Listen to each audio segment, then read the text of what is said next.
내가 된다는 것은 동물 기계되기라. 동물 기계되기. 우리는 사물을 있는 그대로 보지 않고 우리가 존재하는 방식대로 본다. 닌 자기 지각은 세상이나 여기 몸속에 있는 것을 발견하는 게 아니다. 자기 지각은 생리적인 제어와 조절, 생존을 유지하는 것과 관련이 있다. 모든 물질과 생명체가 이루는 중세 기독교적인 개척인 존재의 대사슬 맨 꼭대기에 신이 있다. 신 바로 아래에는 천사다. 대사슬 안에서 우리 인간은 신과 천사가 사는 영적인 영역과 동물, 식물, 광물로 이루어졌어. 수세기 동안에 유럽에 사는 스칼라 나투라라고 불리는 고정된 틀인 존재의 대사슬로 인간을 이해했다. 인간은 존재의 대사슬 관점에서 따라서 자연 속에서 인간의 위치를 파악했고, 자연의 큰 그림을 전면적으로 단순화하자 새로운 문제가 여럿이 생겼다. 이를테면 마음과 물질이라는 두 영역이 어떻게 상호작용할 수 있는지에 대한 형이상학적인 문제가 있었다. 이후에 이 질문은 의식 연구의 좋은 방향으로든 나쁜 방향으로든 전반적으로도 나쁜 방향으로 틀을 씌웠다. 데카르트는 자기의 책 성찰의 세 번째 성찰과 다섯 번째 성찰에서 자유로운 신의 존재를 증명하려 할 때도 언제나 신중하게 교회를 대했다. 흔히 데카르트는 인간 이외의 동물에는 의식이 전혀 없다고 주장했다고 여겨지지만 아마 그렇지 않았을 것이다. 동물에 대한 데카르트의 핵심 주장은 동물에게는 영혼 및 영혼에 따르는 이성적인 영적인 의식적인 속성이 전혀 없다는 것이다. 서근은 이 문제에 대해서 자신의 관점을 이렇게 요약했다. 인간과 동물의 몸은 그저 호흡, 소화, 자극, 지각 그리고 각 기관의 비율을 통해서 움직이는 기계일 뿐이다. 하지만 오직 인간만이 각 상황에 맞게 신체 움직임을 직접 지시할 수 있다. 오직 인간만이 진정한 말을 통해서 이성이 있다는 증거를 제시한다. 신체의 움직임을 지시하거나 감각을 지각할 마음이 없는 동물은 그저 시계처럼 생각이 없고 무감각한 기계임에 틀림이 없다. 이런 관점에서 보면 살과 피로 이루어졌다는 생물의 속성, 즉 유기체의 본질은 마음, 의식, 영혼 이런 것이 있다면 존재와는 명백히 아무런 관련이 없다. 동물은 동물의 기계이다. 데카르트의 관점에서 마음과 생명은 사유하는 실체와 연장된 실체처럼 명확히 구분된다. 데카르트는 인간의 특성을 강화해서 마음을 이런 관점에서 볼 때 발생할 수 있는 여러 점정적인 피해를 달릴 수 있었다. 하지만 이제 위험한 문이 열렸다. 동물이 동물 기계로만 그리고 분명히 같은 살과 피, 연골뼈로 만들어진 것으로 보이는 인간 역시 동물의 일종이라면 마음과 이성이라는 능력은 분명 기계적이고 생리적인 용어로 설명할 수 있지 않을까? 인간 기계 라고 데카르트적인 관점에서 마음과 생명이 독립적이지만 라메트리의 관점에서는 마음을 생명의 한 속성으로 볼 수 있으므로 마음과 생명은 깊은 연관이 있다.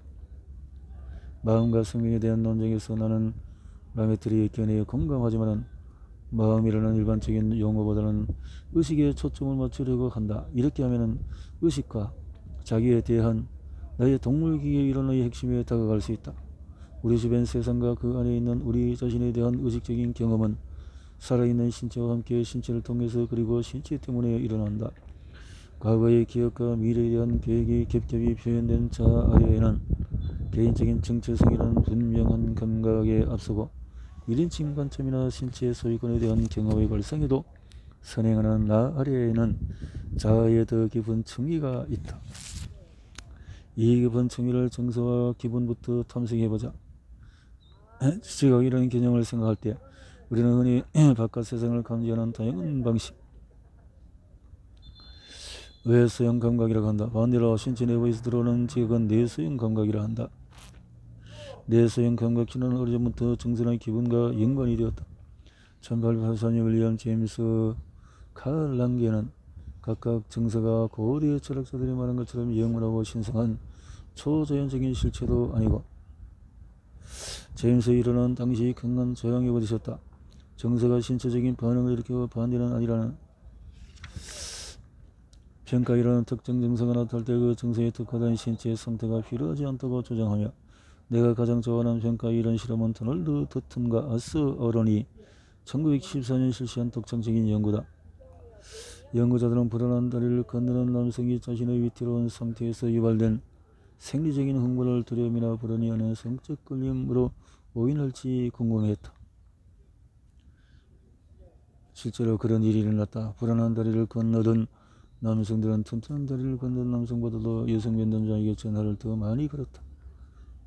더튼과 어른은 이를 극성의 오기인이라고 불렀다. 거쳐온 인지 시스템은 흔들리는 다리 때문에 증가한 생리적인 흥분을 성적 반응으로 오인했다. 이런 평가, 이런 해석을 지지하는 다른 결과로 남성 면담자가 설문을 주었을 경우에는 어떤 다리를 건넌지에 따라서 나중에 전화를 건 횟수의 차이가 없었다. 40년도 더 된 이 연구는 오늘날의 기준에서 보면 필연적으로 방법론적인 약점이 있다. 오늘날의 기준도 여전히 불완전하기는 하지만 이전보다는 더 엄격하기 때문이다. 윤리적으로 문제가 있다는 점은 말할 것도 없다. 하지만 이 연구는 높은 수준의 인지 프로세스가 생리적인 변화를 어떻게 평가하는지에 따라서 정서적인 경험이 달라진다는 관점을 생생하게 보여준다. 비인지적인 지각 시스템의 몸의 생리적인 상태를 읽어내는 반면에 높은 수준의 인지적인 시스템은 상호하게 민감한 추론 같은 더 초성적인 프로세스를 통해서 생리적인 상태를 평가한다. 서식스 대학교에서 우리 팀이 활동한 시작은 2010년 무렵에 나는 이 문제를 곰곰이 생각하기 시작했다. 나는 이 주제와 관련해서 세계적인 전문가인 휴고 크리칠리로부터 내수용 감각에 대해서 많은 것을 배웠다. 나는 이 생각을 내수용 추론이라고 불렀다. 내가 세상에 밖에 있는 시각과 같은 외수용 감각 신호의 원인에 대해서 접근할 수 없는 것처럼 내수용 예측은 시각적인 예측과 마찬가지로 시공간의 여러 층위에서 작동하며 내수용 신호의 원인에 대해서 유동적이고 상황에 민감하며 다층적인 최선의 추측을 뒷받침한다. 내수용 추론은 실험적으로 검증하기 어렵다. 내수용 신호는 시각 같은 외수용적인 양식보다 조작하기가 더 어렵다는 점이 한 가지 이유이다. 또 다른 간접적인 증거는 이전 장에서 살펴본 그와 같이 비슷한 신체 소유권 실험이다. 고무선, 가상현실 고무선에 대한 신체 소유권을 더 많이 경험한다는 사실을 밝혔다. 불실 번쩍할 때 이는 신체 소유권이 내수용 감각과 외수용 감각 신호의 통합에 달려 있음을 시사한다. 심장 시각 동기화 방법은 제인 에스펠가 그 동료들이 가상의 전신 모습을 보는 전신 착각 설정에서 사용하기도 했다. 이들 역시 심박과 맞게 프레시를 번쩍이면 사람들이 자신의 가상 모습에 더 동기화된다는 사실을 발견했다. 동물 기계 이론의 관점에서 내수용 추론의 가장 중요한 의미는 정동적인 경험의 단지 내수용 추론을 통해서 만들어지는 것이 아니라 내수용으로 추론된 점에 있다. 정서. 다음 단계로 넘어가기 전에 내부로부터의 신체를 지각하는 것이 무엇인지부터 질문해야 한다. 바깥 세계에 대한 지각은 행동을 유도하는 데 분명 유용하지만 왜 우리 내부의 생리적인 상태가 처음부터 우리의 의식적인 삶에 구축되어 들어와야 했을까? 이 질문에 답하려면 역시 역사를 뒤집어 봐야지만 20세기 중반으로 들어가서 이제까지 무시되었던 컴퓨터과학, 인공지능, 공학 그리고 사이버네틱스를 알려준 생물학의 결합을 살펴보자. 컴퓨터 시대가 도래한 1950년대에 새롭게 출현한 사이버네틱스와 인공지능은 둘 다 유명하고 여러분의 뗄 수 없는 분야. 키잡이, 운영자를 뜻하는데 키잡이, 운영자. 기계의 목적을 가질 수 있다는 사고방식은 무생물과 생물 사이에 새로운 다리를 놓았다. 이전에는 생물 시스템만의 목표를 가지고 내면의 목적에 따라서 행동하는 견해가 지배적이었다. 하지만 사이버네틱스는 기계와 동물의 긴밀한 연결을 강조한다.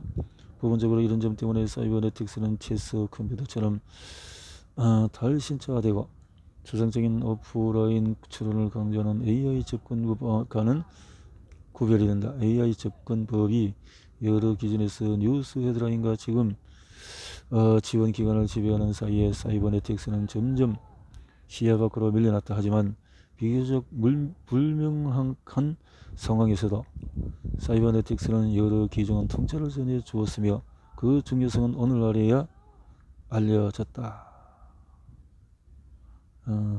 이제 더 발전된 시스템인 시스템 B를 생각해 보자. 시스템 B는 시스템 A보다 집안 온도를 더 일정하게 유지할 수 있다. 특히 집 구조가 복잡하거나 날씨가 변화무쌍한 때는 더 효율적이다. 시스템 B는 시스템 동작에 따라서 집안 온도가 어떻게 반응할지 예측할 수 있는 집 모델을 갖고 있어 시스템 A보다 훨씬 성능이 좋다. 최고급 사양의 시스템 B라면 날씨가 추워지는 등 온도 관련 문제가 닥치기 전에 미리 예측하고 좋은 지역이라면 그 시스템의 모델이 되어야 한다.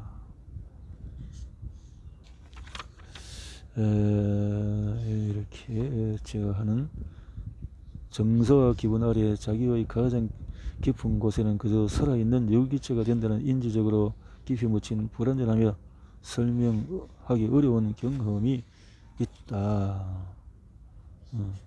예상되는 정서와 기분은 생리적인 조절에 단단히 뿌리 내리고 있지만 적어도 부분적으로는 자기를 넘어서 신체 바깥에 있는 사물이나 상황과 관련된 것이 대부분이다.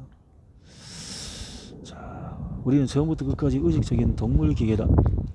8장의 그 부분에서 나는 세상에 대한 지각은 나타났다 사라지지만 자가 경험한 여러 시간대에 걸쳐서 안정적이고 지속적이라고 언급을 했다. 신체. 게다가 변화 자체도 일종의 지각적인 추론이므로 생리적인 필수 변수를 제대로 유지하기 위해 내는 신체 상태의 변화를 지각하는 사전 예측을 약화할 수도 있다. 이런 생각을 종합해보면 우리는 시간이 지나도 우리 자신을 안정적이라고 지각한다. 흥미롭게도 이런 주장은 생리적인 통합성이 지속된다는 기저 상태를 넘어 고차원적인 자아라는 영역으로 확장될 수 있다.